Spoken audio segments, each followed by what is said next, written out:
Assalamualaikum, anda sedang menyaksikan Nasihat Race Motovlog. Alhamdulillah, kita berjumpa lagi. Hari tu dekat Instagram aku, sebaik saja habis race Moto E, aku pun post lah dekat IG. Aku tulis kat situ, korang tengok ke race Moto E ni kan? Majority kata tak tengok. So aku macam, ni mesti kurang pendedahan ni, sebab tu tak ada orang tengok. So hari ni aku nak ambil sedikit kesempatan untuk memperkenalkan dengan korang sedikit tentang satu kelas yang paling kurang dapat perhatian dalam kejohanan MotoGP, iaitu Moto E World Championship. So tanpa buang masa, jom.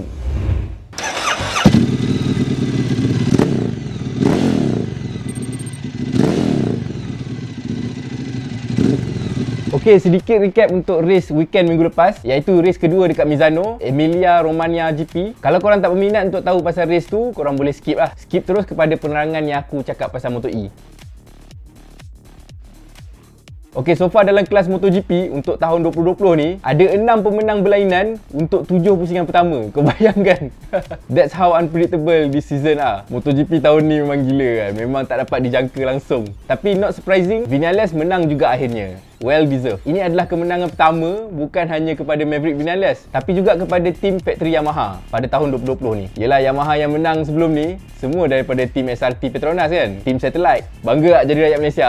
To be honest, race hari tu aku rasa ada dua je rider yang betul-betul laju, yang boleh fight for the win, iaitu Pecco Bagnaia dengan Maverick Vinales. Pecco Bagnaia ni, kalau berdasarkan komen daripada Dovi dengan Jack Miller, kenapa dia laju sangat dekat Misano ni adalah sebab cara dia ambil corner. Dia ambil corner tu U-shape. Ini dia sendiri akui masa temu ramah selepas free practice. So, apa benda yang U-shape tu kan? Dia macam ni. Biasanya untuk rider-rider yang menggunakan Gentra V4, cara dia ambil corner tu lain sikit, iaitu V-shape. Actually, dia racing line yang lebih modern lah. Dia lebih kurang macam brake deep dalam corner, lepas tu change direction cepat-cepat dalam kelajuan yang agak rendah, kemudian full gas. Dia keluar terus. Basically, Gentra tu lebih banyak straight daripada dia lean. Ini akan menghasilkan satu racing line yang bentuk dia lebih V. U-shape style ni pula biasanya tak sesuai dengan Gentra V4. Lebih sesuai untuk Gentra Inline 4 sebab dia ada lebih banyak corner speed, yang mana dia boleh maintain speed dengan lebih laju ketika dalam corner tanpa understeering issue. Panjang sebenarnya kalau nak cerita pasal racing line dengan riding style ni. Tapi kalau korang nak tahu pasal Gentra V4 dengan Gentra Inline 4 ni, apa beza dia, apa kelebihan dan kekurangan, korang boleh klik video dekat sini. Okey, kembali kepada Pecco Bagnaia tadi. Cara dia bawa Ducati memang lain sikit. Sebab tu rider-rider Ducati lain tengah struggle gila, dia boleh fight for the win kat depan. Dia boleh pula pecah lap record kan. First lap under 1 minute 30 second. Dia buat tapi lap tu cancel sebab last corner tu dia exceed track limit. Lebih laju daripada Vinales yang bawa Gentra Inline 4 Yamaha. Masa race sama juga, dia tak bernasib baik. Dia hilang grip, crash masa tengah leading. Yang bestnya, dia cakap dia tak tahu pun kenapa dia crash. Dia syak dia terlanggar tear off visor daripada rider-rider lain lah kot. Sama macam teammate dia iaitu Jack Miller yang retire disebabkan tear off visor daripada helmet Quartararo. Masuk ke dalam air duct, kemudian stuck. Terus hilang power, lepas tu mengamuk member. Kalau tengok race kali ni, rider-rider hasil didikan Valentino Rossi, iaitu VR46 Academy, dan Valentino Rossi sendiri, semua tak perform. Tak macam race minggu sebelumnya. Sebenarnya bukanlah tak perform, tapi result dia tu, end result tak berapa bagus. Dalam Moto3, Fenati menang. Fenati ni kalau korang kenal, dia gangster sikit. Rider yang dibuang oleh VR46 Academy. Lepas tu masuk dalam tim musuh Rossi lah tu, Max Biaggi.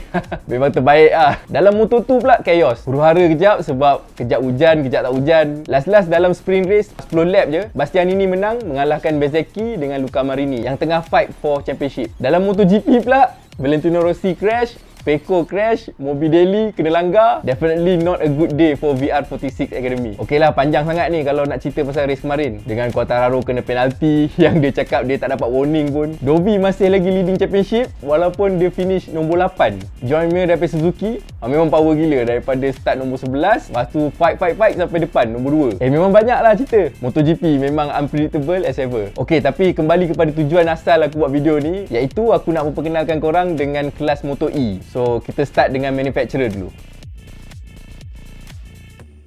Untuk Gentra Moto E pada tahun ni dan juga tahun lepas, hanya ada satu manufacturer iaitu Energica. Dia tak macam TT0 dalam Isle of Man TT tu. Kalau dekat TT0 tu kan ada banyak team, ada banyak independent team, ada Mugen. Moto E tak macam tu. Dia hanya ada satu manufacturer saja. Jadi semua team yang bertanding semua guna Gentra yang sama, identical, 100%. Ini termasuklah dia punya suspension, dia punya brake, dia punya rim dan sebagainya lah. Memang semua sama. Model Gentra yang dipakai adalah Energica Ego Corsa.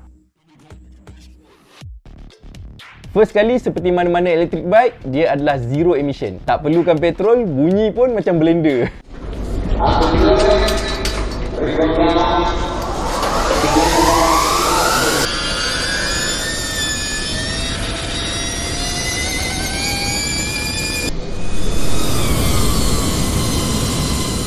Berat jentera ni adalah 265kg dengan berat minima 260kg. Weh, berat gila tu. Kalau motor production superbike, biasanya dalam lingkungan 200kg lah. 260kg tu macam ada 6 kampit beras 10kg tau, letak dekat atas motor kau.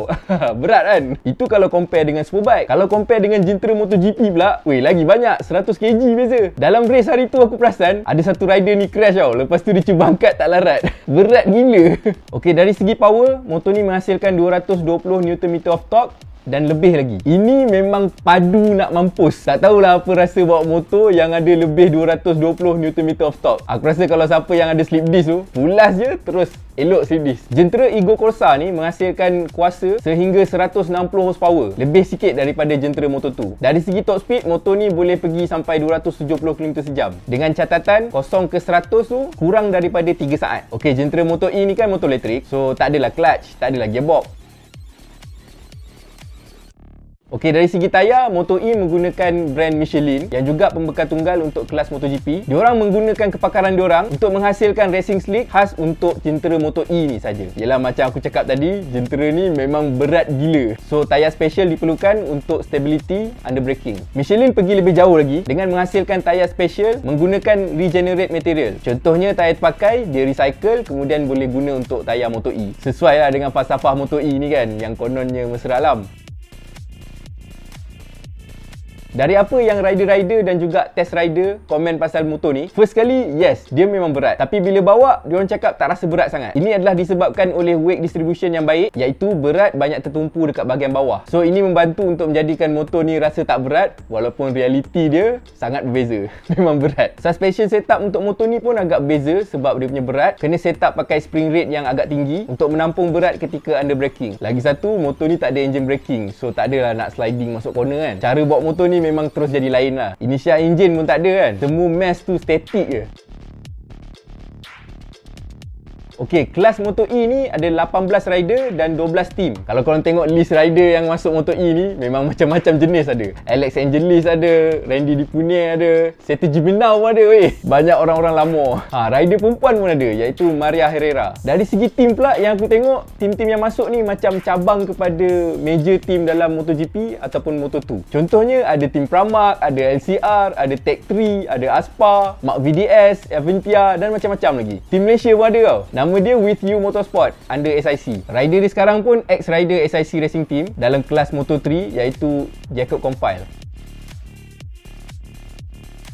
Sama seperti kelas-kelas lain dalam MotoGP, Moto E ni ada practice session, ada qualifying, ada race. Cuma free practice dia tak kira macam MotoGP tu lah yang menentukan Q1, Q2 tu tak ada. Sebab format qualifying dia agak pendek yang dia panggil e-pole. Seorang rider keluar untuk satu lap je yang menentukan grid position. Satu lagi yang berbeza adalah Moto E ni tak ada warm up lap. Dia hanya ada setting lap je. Perlumbaan Moto E ni berlangsung lebih kurang 15 minit macam tu je. Okey, so rasanya itu je lah kot untuk pengenalan aku kepada satu kelas yang kurang diberi perhatian, iaitu kelas Moto E. Korang rasa macam mana? Menarik ke tak menarik? Adakah Moto E ni adalah masa depan? Sebelum ni aku dah buat dah satu video yang menerangkan tentang Moto E, Moto2 dengan MotoGP dari segi jentera. So kalau korang belum tengok, boleh tengok kat atas ni. Sebelum aku nak habiskan video ni, kalau korang nak support channel ni, korang boleh dapatkan merchandise Nasi Haris Motovlog dekat Shopee. Ada sticker pack, ada key tag, ada neck tube yang aku pakai ni. Stok adalah terhad, jadi sila dapatkan secepat mungkin untuk menyatakan sokongan korang kepada channel ni supaya banyak lagi video boleh dihasilkan pada masa-masa akan datang, InsyaAllah. Kepada mereka-mereka yang dah pun buat pembelian, terima kasih. Kami sangat menghargai support daripada korang semua.